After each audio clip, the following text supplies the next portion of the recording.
ये तेरा घर ये मेरा घर, किसी को देखना हो घर तो पहले आके मांग ले मेरी नजर तेरी नजर। ये तेरा घर ये मेरा घर, किसी को देखना हो घर तो पहले आके मांग ले मेरी नजर तेरी नजर। ये तेरा घर ये मेरा घर, ये घर बहुत हसीन है, ये घर बहुत हसीन है, ये घर बहुत हसीन है। शेंडे परिवार, यह है शेंडे परिवार, संयुक्त परिवार। भारतीय संस्कृति में संयुक्त परिवार को विशेष महत्व है। उसी प्राचीन संस्कृति का दर्शन हमें यहाँ मिलता है। हाँ, इनसे मिलिए। ये है डॉक्टर संजय।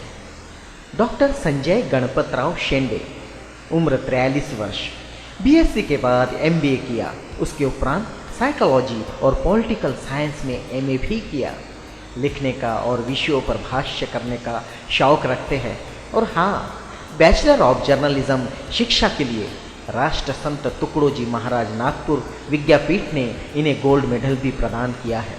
नेचुरोपैथी और योगिक स्टडीज की भी प्रैक्टिस करते हैं।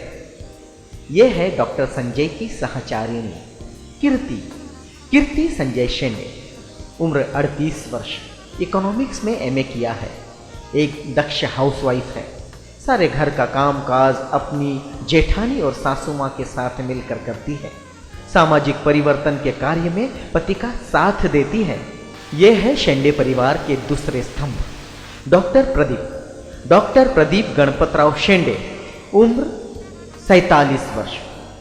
एमकॉम के पश्चात इन्होंने सोशोलॉजी और पॉलिटिकल साइंस में एमए की डिग्री प्राप्त की और बीएमसी के उपरांत डीएनवाईएस की शिक्षा भी प्राप्त की।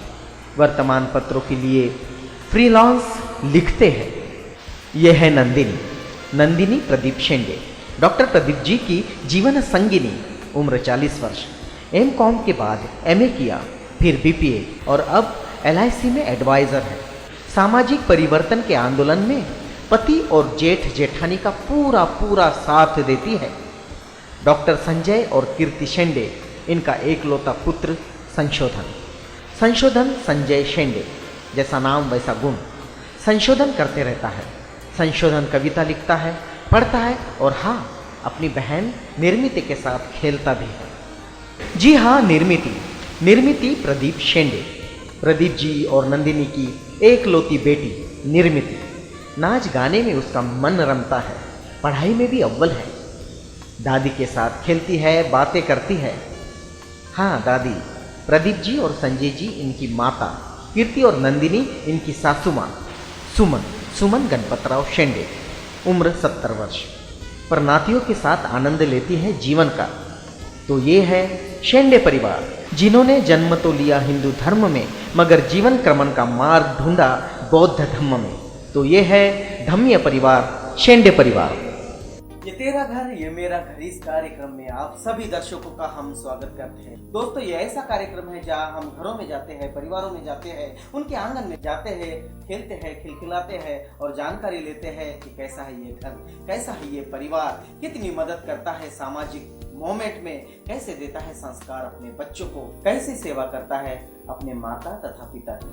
तो जानते हैं इस घर के बारे में। यह घर है शेंडे परिवार। सबसे पहले मैं स्वागत करता हूँ डॉक्टर प्रदीप शेंडे आपका और नंदिनी शेंडे जी आपका, और इसके बाद मैं स्वागत आपका भी करता हूँ डॉक्टर संजय शेंडे और कीर्ति शेंडे जी। आपने अपना समय दिया और हमें घर में बुलाया, आपका बेहद अभिनंदन।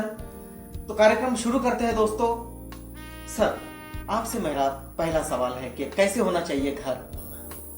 मुझे लगता है कि जो लोग सोचते हैं कि हमने मकान बनाया है जी, तो सिर्फ दीवार और उसकी जो दरवाजे रहते हैं या बाकी जो चीज़ें रहती हैं वही यानी मकान। तो वो मकान को जो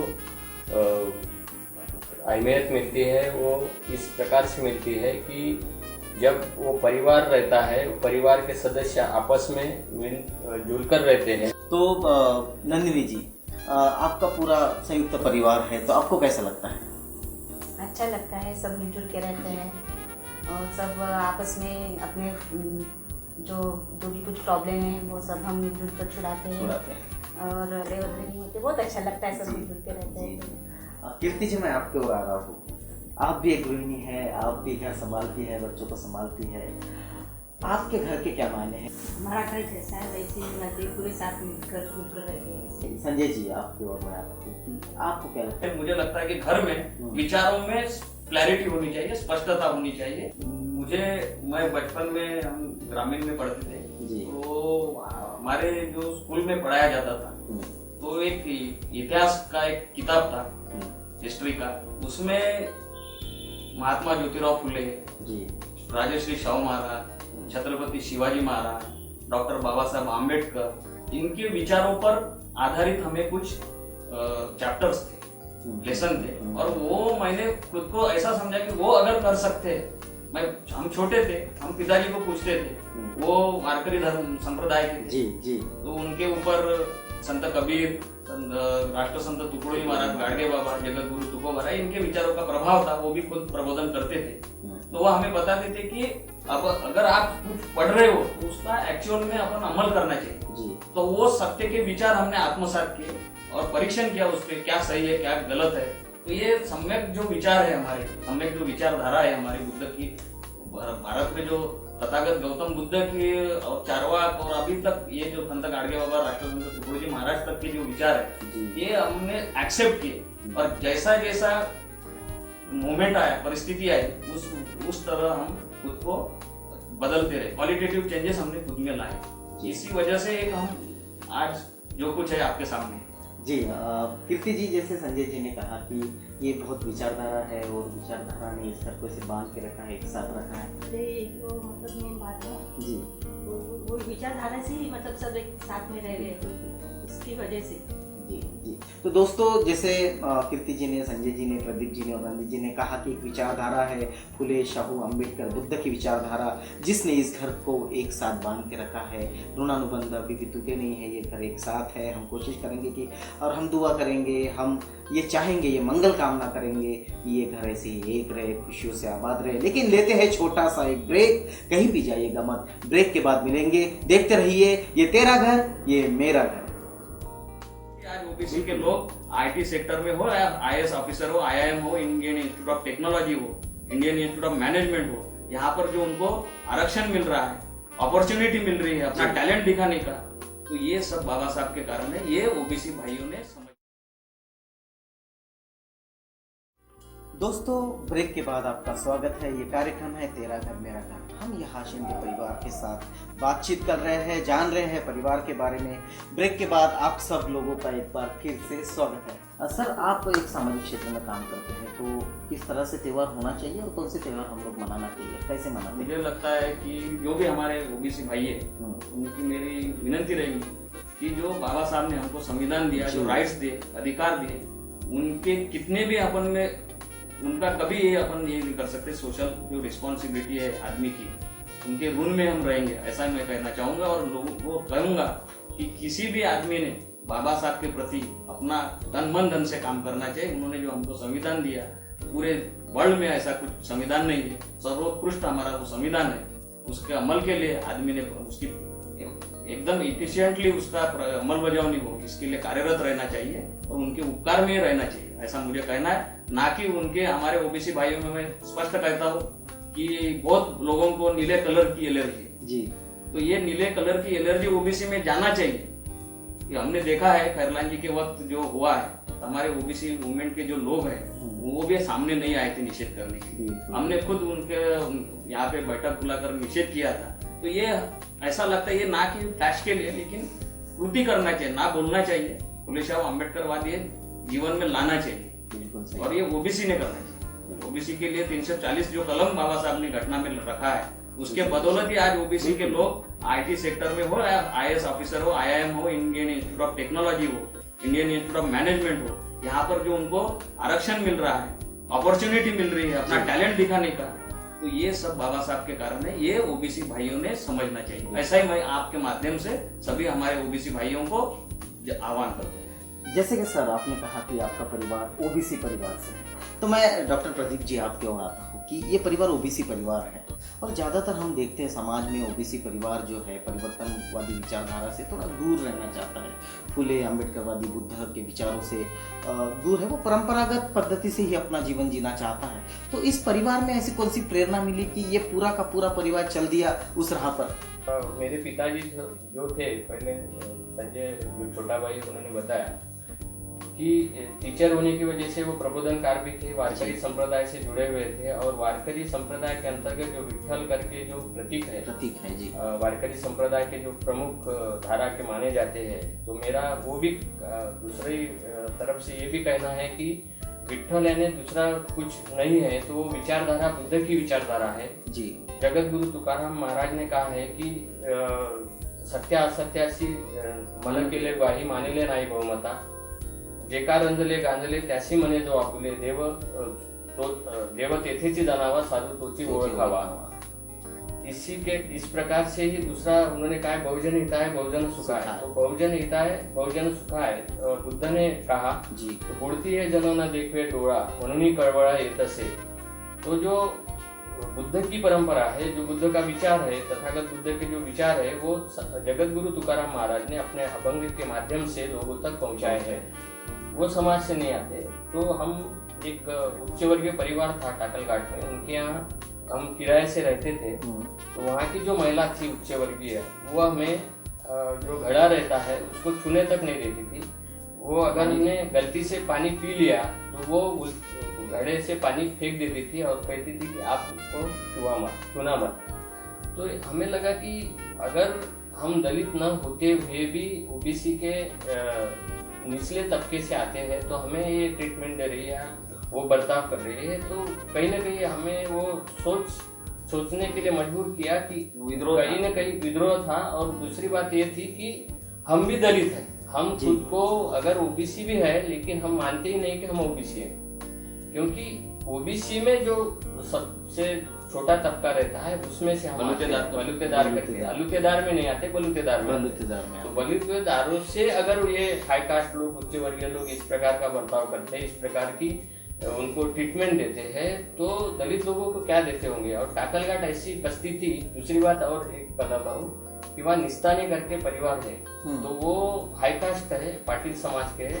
और वहाँ की व्यवस्था जो थी वो जो मनुवादी व्यवस्था है, वो मनुवादी व्यवस्था के अंतर्गत जो ब्राह्मण, क्षत्रिय, वैश्य और शूद्र, इस प्रकार की जो विचारधारा है, इस प्रकार का जो मनुस्मृति के अंतर्गत समाज व्यवस्था है, वो समाज व्यवस्था का छोटा सा प्रतिबिंब मैंने टाकलघाट, क्योंकि वहाँ दलितों की बस्ती अलग है जी, जो ओबीसी की बस्ती अलग है, मुस्लिमों की बस्ती अलग है, जो अलग दलित है, वो बौद्धेतर दलित जो है उनकी बस्ती अलग है। तो ये हमें लगा कि ऐसा क्यों। तो ये सोचते सोचते हमें लगा कि फिर पढ़ते गए तो बाबा साहब का जो विचार है, महात्मा फुले का विचार है, तथागत बुद्ध का विचार है, कबीर का विचार है, और हमारे पिताजी वारकरी संप्रदाय के होने के कारण जो ये अभी मैंने बताया अभंग के रूप में, तो ये कहीं पढ़ा नहीं हमने, लेकिन पिताजी के जो वारसा जिसको बोलते हैं या परंपरागत जो आता है नई पीढ़ी में, तो वो जो जैसी कहावतें हैं, मुहावरे हैं, तो वो अपने आप स्वयं स्फूर्ति से हमारे अंदर आए। और हमने वो जैसे गाडगे बाबा है, तो गाडगे बाबा भुकेल्याला अन्न द्या, तहानलेल्याला पाणी द्या, निरक्षरांना शिक्षण द्या आणि उपासी पोटी जे असतील त्यांना आर्थिक मदत करा। ये जो उनका जो मानना था वो हमारे जीवन में हमने अपनाया। और वो उतना धैर्य भी होना चाहिए, उतनी मानसिकता भी होनी चाहिए कि जो सत्य विचार है, सत्यमेव जयते जो हम बोलते हैं, तो जो हमारा एक प्रेरक है संविधान के अंतर्गत, तो वो हमने खुद के जीवन में उसको अपनाया।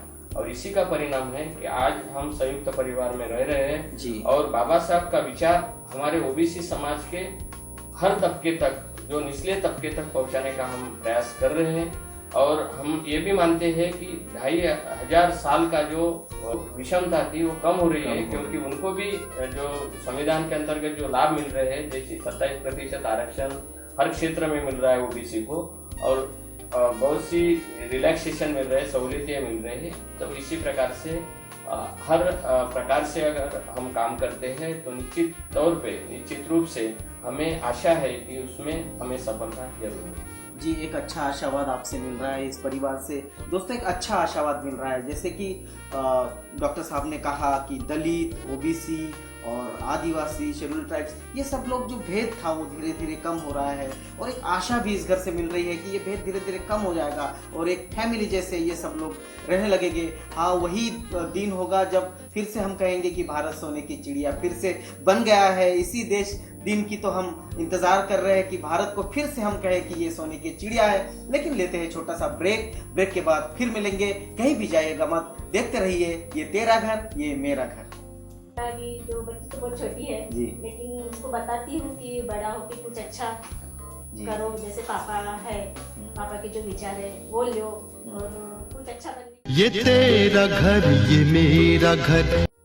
तो दोस्तों, ब्रेक के बाद आपका फिर एक बार स्वागत है। कार्यक्रम है ये तेरा घर ये मेरा घर। हम इस परिवार में बैठे हैं डॉक्टर शेंडे, इनके परिवार में, और बातचीत कर रहे हैं आदर्शों के बारे में, संस्कारों के बारे में। पहले मैं आऊँगा नंदिनी जी आपकी ओर, कि एक संस्कारित घर है और आपके ससुर जी से जो विरासत मिली है वो वारकरी संप्रदाय के थे और जगत गुरु तुकोबाराय के फॉलोअर थे। उनके अभंग वो गाते थे और प्रबोधन करते थे। तो ये प्रबोधन क्या आप अपने बच्चे तक कैसे पहुंचाएंगे? जो नहीं है उसको मानो मत, वो भी ज्यादा भगवान की वजह से। जैसे आपने कहा कि आप सोशल वर्क में काम करती हैं, तो आप चाहेंगे कि आपकी बच्ची, आपका बच्चा जो इस घर में रहते हैं वो भी आपके नक्शे कदम पर चले और इस मोमेंट में आए? हाँ, लगता है ऐसा कि जो बच्ची तो बहुत छोटी है जी। लेकिन उसको बताती हूँ कि बड़ा होके कुछ अच्छा करो, जैसे पापा है, पापा के जो विचार है वो लो और कुछ अच्छा बनने की कोशिश करो। जी, अभी बच्चों का विषय निकला है, तो दोस्तों यहाँ इस घर में जब आए तो हमने बच्चों से थोड़ी सी बातचीत की। हम देखते हैं बच्चों ने घर के बारे में क्या कहा और उनके क्या विचार है संस्कारों के बारे में। मम्मी पापा मुझे हर बार पढ़ाई पर और ये बताते हैं कि फ्यूचर में तुम्हें कुछ बनना है, इसलिए हर बार पढ़ाई करो। पढ़ाई से ही तुम्हें हर बार आगे बढ़कर तुम कुछ बनोगी और हमारा सपना पूरा करूंगी। और मैं अपने पापा समान और अपने चाचा समान बनना चाहती हूँ।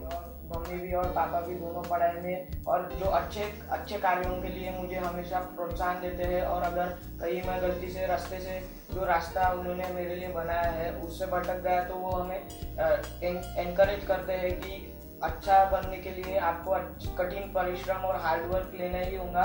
और इसी के कारण मैं अपने मम्मी पापा जिस राह पर चल रहे हैं उसी राह पर चलते हुए उनको फॉलो करके उनसे भी आगे जाना चाहता हूँ और उन्हीं से यही प्रेरणा लेता हूँ। मुझे मेरे बच्चों की विचारधारा बहुत अच्छी लगती है। उनके जो ये संदेश है वो बहुत अच्छे लगते हैं।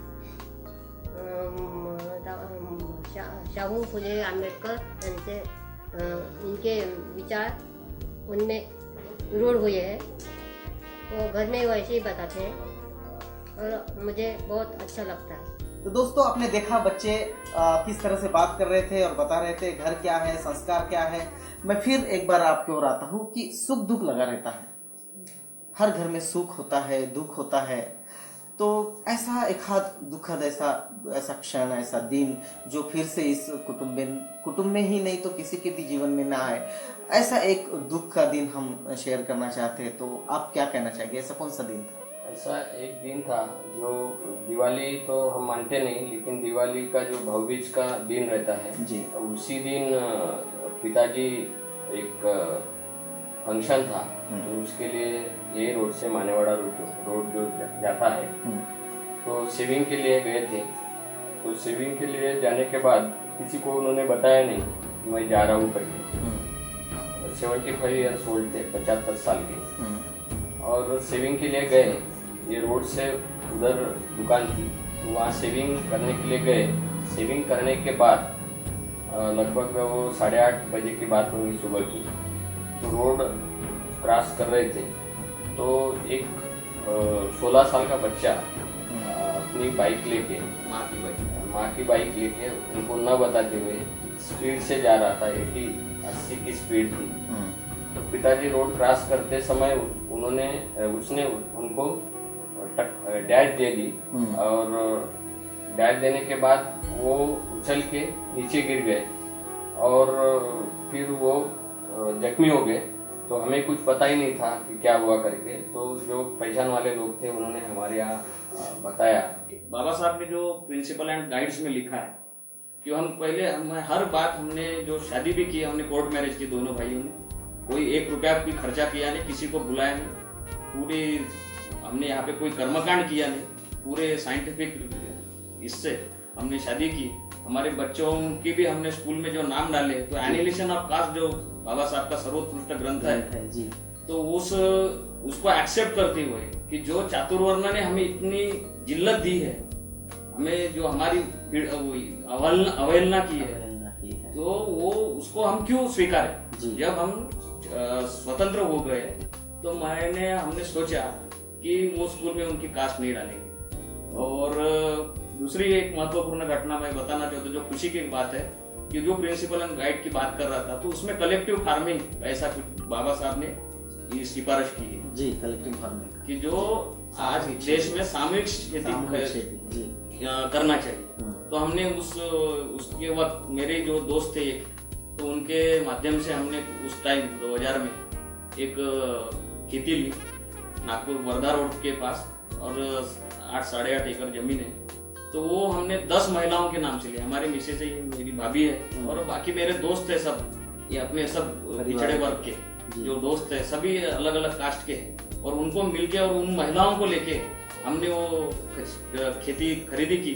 और आज कलेक्टिव फार्मिंग के तौर पर वहाँ पे जो गोवारी समाज का एक आदिवासी समाज का लड़का है, उनका कपल्स है, दोनों मियाँ बीबी है, वो काम करते हैं। और हम प्रगतिशील शेतकरी के रूप में वहाँ फूल खेती करते हैं, या तो जो भी है उसके माध्यम से हम खेती कर रहे हैं। और एक आदर्श हमने समाज के सामने रखा है कि आप अगर सम विचारधारा के लोग हैं, तो ना कि घर अच्छा रख सकते हैं, तो आप समाज में भी एक मैसेज दे सकते हैं, एक आदर्श बना सकते हैं। और जो बाबा साहब ने कॉन्स्टिट्यूशन में लिखा है कि जो उनको अंदर में इन्वॉल्व करना था, इनबिल्ट करना था, लेकिन वो कर नहीं पाए, इसलिए प्रिंसिपल एंड गाइड में रखा कि कलेक्टिव फार्मिंग ही, अगर इस देश में अगर एक कृषि प्रधान देश है, तो आपको कलेक्टिव फार्मिंग के माध्यम से खेती कर सकते हो, लोगों को एम्प्लॉयमेंट दे सकते हो, कृषि पर आधारित बिजनेस कर सकते हो। ये हमने वहाँ पे बताया। हमें और भी आगे हमको इस माध्यम से बहुत कुछ काम करना है।